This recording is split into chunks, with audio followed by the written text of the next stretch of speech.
बिस्मिल्लाहिर्रहमानिर्रहीम। अस्सलाम वालेकुम। Welcome to literature online. आज हम करेंगे the sun rising. John Donne की पोइम है, इसकी love and divine poems collection का नाम है, जिसमें से ये लव पोइम हम कर रहे हैं, दी सन राइजिंग। तो इसमें ये ड्रामेटिक लिरिक है, ये डायलॉग है।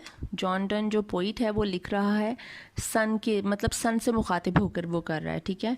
A dialogue between sun and poet. इसका जो मूड है इस पोइम का, that is romantic and Petrarchan, ठीक है। इसका जो फर्स्ट स्टैंजा है, 3 स्टैंजा है इस पोइम के, ठीक है। जो फर्स्ट स्टैंजा है इसमें इसने बड़ी प्राउड और हार्श टोन यूज़ किया टुवर्ड्स सन, ठीक है। और ये एक किस्म की जो लवर है, जो पोइट है, उसकी सेल्फ सफिशिएंट नेचर को रिप्रेजेंट कर रहा है, ठीक है। ये सूरज के साथ जिस तरह से भी मुखातिब होगा। तो इसकी, क्योंकि जॉन डन की हम पोइम्स पढ़ते हैं तो इसकी पोइम्स में जो सबसे इम्पॉर्टेंट बात आती है कि इसका स्टाइल कैसा था, तो इसके स्टाइल में एक आती कि कोलोकियल स्टाइल है, ठीक है। अब्रप्ट ओपनिंग होती है इसकी पोइम्स की मोस्टली, ठीक है, जिसकी वजह से ये अटेंशन जो है वो डाइवर्ट होती है, मतलब रीडर जो है वो अटेंशन देता है इसकी पोइट्री को, क्योंकि शुरू ही ये इस तरह से करता है। उसी तरह इसने इस पोइम का भी किया है। तो फर्स्ट स्टैंजा में वो कहता है बिजी ओल्ड फूल अनरूली सन, मतलब वो शुरू ही उसको डांट डपट से कर रहा है। वो कह रहा है बिजी ओल्ड फूल, तुम बूढ़े हो गए हो, बेवकूफ़ हो। अनरूली सन, कि तुम्हें नहीं पता कि किस तरह से, मतलब क्या एटिकेट्स होते हैं क्या नहीं होते हैं, ठीक है। इंटरफेयर कर रहे हो तुम। Unruly sun. वाई डज दो दस through Windows and through curtains call on us, ठीक है, कि तुम क्यों हम पे झांक रहे हो, खिड़की से और पर्दों से क्यों झांक रहे हो। कॉल ऑन अस का मतलब है पीप कर रहा है, झांक रहा है, ठीक है। Peeping through the windows and the curtains, the sun is peeping through the windows when the poet and his lover are busy in making love, ठीक है। तो वो ये कह रहा है must to thy motions lover seasons run. वो कह रहा है क्या तुम्हारे मुताबिक हमें, जो हम मोहब्बत करने वाले लोग होते हैं, क्या तुम्हारे मुताबिक हमें पता होना, हमें जो है वो अपने प्यार का वक्त डिसाइड करना चाहिए कि क्या क्या कब करना है, ठीक है। तो तुम हमें डिस्टर्ब कर रहे हो कि दिन की रोशनी हो क्यों गई है, रात ही रहनी चाहिए थी। शायर के कहने का मतलब ये है कि रात ही रहती, कि जब ये जो कोई भी उनके ऊपर जो है वो ताका झांकी नहीं कर रहा हो, ठीक है, सूरज भी नहीं आए। सॉसी पेडेंटिक रेच गो चाइल्ड। सॉसी कहते हैं प्राउड को, पेडेंटिक कहते हैं जो कि होते हैं शो ऑफ करने वाले, ठीक है। और रेच आपको पता है कि कहते हैं जो हेटफुल पर्सन होता है। गो एंड चाइल्ड, के डांटो डपटो, तुम जाओ यहाँ से, कि तुम जो शो ऑफ कर रहे हो ना, बड़ी अपनी स्ट्रेंथ हमें शो कर रहे हो कि मैं यहाँ पर आ गया हूँ और हमें तंग कर रहे हो तुम, तो तुम यहाँ से चले जाओ। यहाँ से जाकर क्या करो, let go child late school boys, वो जो बच्चे स्कूल लेट पहुँच रहे हैं ना, उनको जाकर डांटो कि वो क्यों लेट हो रहे हैं। एंड सावर प्रेंटिसेस, और जो चिड़चिड़े कारीगर होते हैं, ठीक है, जो मज़दूर काम करना नहीं चाह रहे, अभी वो लेज़ी हो रहे हैं, तो उनको जाके कहो कि दिन हो गया, उठ जाओ और उठ के काम करो, ठीक है, मतलब मज़दूर अपने कामों पे लग जाएं। Go tell court huntsman that the king will ride, ये किन लिखा हुआ है लेकिन ये किंग है बेसिकली, ठीक है। जाकर वो कोर्ट हंट्समैन को बताओ कि जो किंग ने शिकार पे जाना है, तो किंग जो है वो पहुंचने वाला होगा, तो तुम लोग अब बिल्कुल रेडी हो जाओ। Call country ends to harvest office, और जो भी फार्मर्स हैं, जो गांव के लोग हैं, उनको कहो कि अपनी फसल की कटाई की तैयारी कर लें, ठीक है, हार्वेस्ट कर लें, अब कटाई का टाइम हो गया है, कि दिन हो गया है, तो तुम अब अपने काम में मसरूफ़ हो जाओ, तुम उन लोगों के पास जाओ, हमें तंग मत करो यहाँ पे। Love all alike no season knows nor clime. वो कह रहा है जो मोहब्बत है ना, क्योंकि ये मोहब्बत ना कोई मौसम जानती है, ना कोई क्लाइमेट जानती है कि क्या वेदर है क्या नहीं है, ठीक है। नॉर आवर्स, ना घंटों का पता, ना दिनों का, डेज मंथ्स, ना महीनों का पता चलता है। Which are the rags of time, कि ये जो घंटे दिन और महीने हैं, this are just the subdivisions of time, and love is above all that divisions of time, ठीक है। मतलब मोहब्बत करने वालों के लिए वक्त की परवाह नहीं होती, वो वक्त की परवाह नहीं करते, उनको नहीं फ़र्क पड़ता कि दिन है या रात है। जो शख्स एक दूसरे से मोहब्बत करते हैं उनके लिए बस एक दूसरे का साथ ही काफ़ी होता है, और उनको सिर्फ एक दूसरे से मतलब होता है, किसी और दिन रात से मतलब उनको नहीं होता, ठीक है।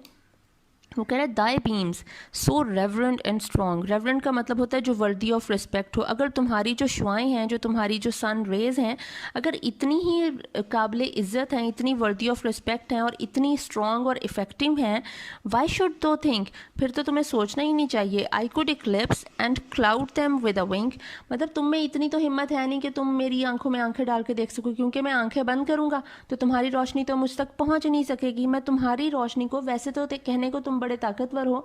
सूरज को अब ये मतलब टॉन्ट कर रहा है, कंसीट यूज़ कर रहा है कि मैं तो सिर्फ जिस तरह मैं आंखें धुंधलाऊंगा, झुकाऊंगा, ब्लिंक करूंगा, तो मैं एक सूरज ग्रहण की जो एक चीज़ होती है, ठीक है, मैं तुम्हें ग्रहण भी लगा सकता हूँ अपनी आंखें ब्लिंक करने से, और आंखें बंद करके मैं तुम्हारी रोशनी को ख़त्म भी कर सकता हूँ। लेकिन मैं ऐसा क्यों नहीं करूँगा, वो आगे बता रहा है, but that I would not lose her site so long. लेकिन मैं इस तरह कर क्यों नहीं रहा, क्योंकि मैं जो अपने बिलव्ड को देख रहा हूँ, मैं उसको इतनी देर ऐसे आंखें झपक नहीं सकता कि मेरी आंखों से वो ओझल हो जाए। मैं हर वक्त उसको देखना चाहता हूँ।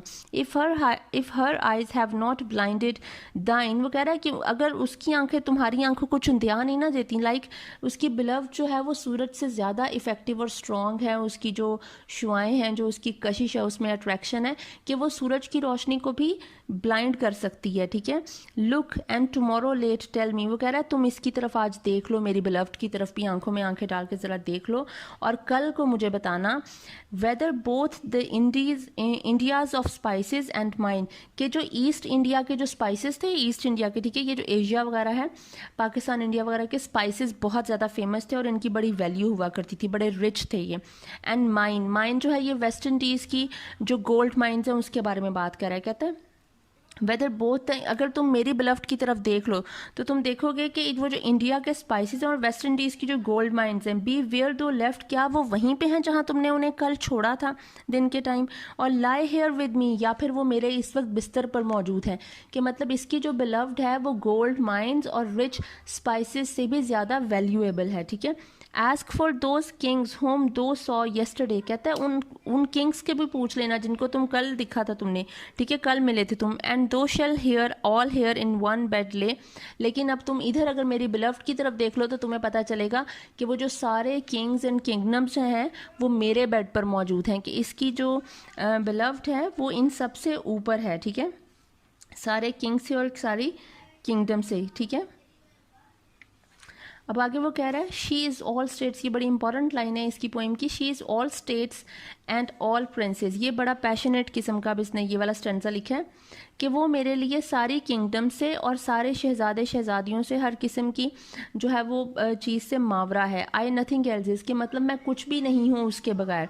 प्रिंसेस डू बट प्ले अस, वो कह रहा है इवन हम लोग इतने ज़्यादा जो हैं वो हो चुके हैं अपने प्यार में, इतने ज़्यादा हमारी मोहब्बत ने हमें इतना ज़्यादा सुपीरियर बना दिया है कि प्रिंसेस भी हमें प्ले करने की कोशिश करते हैं। इसका मतलब है कि जो प्रिंस और प्रिंसेस वगैरह हैं वो इनको इमिटेट करने की कोशिश करते हैं, लाइक नकल उतारना, मिमिक्री करने की कोशिश करते हैं कि हम भी ऐसे ही प्यार में हैं। Compare to this all honours mimic, लेकिन हमारी मोहब्बत के मुकाबले में ये जो सारी इज्जत वगैरह जो प्रिंसेस को मिलती है, ठीक है, वो सब क्या है, वो मिमिक है, वो इमिटेशन है, सिर्फ वो रियल नहीं है। ऑल वर्ल्थ अल्किमाई, और जो सारी जो दौलत है वो फॉल्स है और डिसेप्टिव है, ठीक है। अल्केमाई का मतलब है केमिकल रिएक्शंस जो होते हैं, ठीक है, गोल्ड एंड सिल्वर वगैरह के। तो ये हर चीज़ जो है वो मतलब हर चीज़ मॉर्टल है, ख़त्म हो जाएगी, हर चीज़ फॉल्स है और डिसेप्टिव है, मतलब ठीक है, नज़र का धोखा है। लेकिन हमारी जो मोहब्बत है that is the only real thing exist in this world.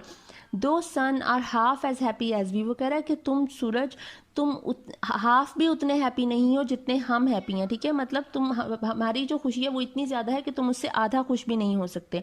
In that the words contracted दस, और वो कह रहा है हमारी जो पूरी जो दुनिया है ना वो हमारी इस खुशी में और हम में ही कॉन्ट्रैक्ट होकर रहेगी या श्रिंक होकर रहेगी। लाइक जो सारी दुनिया का वजूद जो है वो हमारे इस कमरे में मौजूद है, हम दोनों पूरी दुनिया के बराबर हैं। दाइन एज आस्क्स ईज, अब ये फिर उसको जो है वो ताने दे रहा है सूरज को। वो कह रहा है दाइन एज आस्क ईज, अब जो तुम्हारी उम्र हो गई है ना, तुम बूढ़े हो गए हो, तो ज़रा सुकून करो। एंड सिंस दाई ड्यूटीज़ भी, और इसीलिए क्योंकि अब तुम बूढ़े हो गए हो, तुम्हें आराम की ज़रूरत है, तो तुम अपनी ड्यूटीज़ को भी थोड़ा सा ज़रा सुकून करो, कम करो, ठीक है। To warm the world that's done in warming us, एक काम करो कि तुम्हारी ड्यूटी को मैं कम कर देता हूँ, तुम्हारा काम कम कर देता हूँ, कि तुमने जो पूरी दुनिया को इधर से उधर तुलू होना है, गरूब होना है, तुलू होना है, सनराइज सनसेट हो रहा है, तुम छोड़ो परे पूरी दुनिया को, तुम सिर्फ हमें रोशनी दो, क्योंकि हमारे कमरे में अगर तुम चमकोगे तो समझो तुमने पूरी दुनिया को रोशन कर दिया, वार्म कर दिया, पूरी दुनिया को हीट दे दी, ठीक है। शाइन हेयर टू अस, हम पे शाइन करो। एंड दो आर एवरीवेयर, और समझ लेना कि तुम हर जगह मौजूद हो, ठीक है, सिर्फ हम पे शाइन करके, क्योंकि we are equal to the whole world. This bed thy centre is, ये बेड जो है जिस पे इस वक्त मैं और मेरी बिलव्ड मौजूद हैं, ये तुम्हारा सेंटर होना चाहिए, ठीक है। And these walls the sphere, और ये जो वॉल्स हैं, जो मेरे कमरे की जो दीवारें हैं, ये तुम्हारा ऑर्बिट होना चाहिए। वैसे तो सन स्टैटिक है, ठीक है, sun cannot move, sun does cannot तो नहीं, सन डज नॉट मूव, ठीक है, लेकिन यहाँ पे वो कह रहा है कि तुम हमारे गिर्द गर्दिश करो, like you worship us, we are the centre of your orbit, ठीक है, कि ये वॉल्स जो हैं ये तुम्हारा ऑर्बिट बन जाएंगी और तुम हमारे इर्द गिर्द चक्कर लगाओ, जिस तरह ज़मीन तुम्हारे इर्द गिर्द चक्कर लगा रही है, तुम हमारे इर्द गिर्द चक्कर लगाओ। This is the whole world, we are the whole world to you, ठीक है। तो आई होप आपको समझ आ गई होगी इसकी बड़ी रोमांटिक सी पोइम की, ठीक है। Thank you so much.